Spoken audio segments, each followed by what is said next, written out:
సీతాకాంత్ బాధలో ఉన్న రామలక్ష్మిని తన పుట్టింటికి తీసుకువెళ్తాడు. తన తల్లిని చూస్తే కొంచెం రామలక్ష్మి కుదుట పడుతుందనుకుంటాడు. కానీ రామలక్ష్మి ఆ రకంగా ఏడ్చేసరికి మాణిక్యానికి ఎందుకో అనుమానం వచ్చి "ఏమైంది అల్లుడు" అని అడుగుతాడు.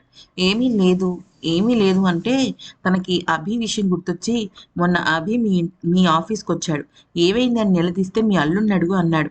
"వాడే ఏదో చేసుంటాడు నా కూతుర్ని" అంటే అప్పుడు అక్కడున్న సీత మాత్రం టాపిక్ డైవర్ట్ చేసేసి "అసలు నువ్వు అనుకున్నది ఏదీ కాదు" అంటూ మాణిక్యాన్ని కొంచెం డైవర్ట్ చేసేస్తాడు. ఇక ఆ తర్వాత ఏమవుతుందంటే అందరూ కలిసి కూర్చొని భోంచేస్తున్న సమయంలో రామలక్ష్మి దిగులుగా భోజనం కూడా చేయకుండా ఉంటే ఎలాగైనా సరే రామలక్ష్మిని భోజనం చేయించాలని చెప్పేసి తన చెల్లెలతో కలిసి కొద్దిగా తన మీద జోకులు వేస్తాడు.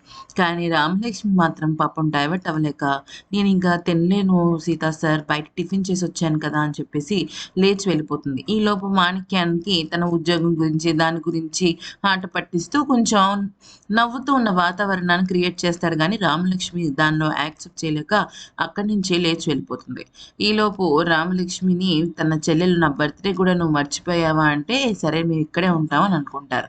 ఈలోపు శ్రీలత అలాగే సందీప్‌లిద్దరూ అభి ఫ్రెండ్‌ని నిలదీస్తే, అభి ఫ్రెండ్ మాత్రం "నాకెక్కడున్నాడో అభి తెలీదని, స్విచ్ ఆఫ్ చేసేసాడని, నన్ను నమ్మండి" అంటూ రిక్వెస్ట్ చేస్తాడు.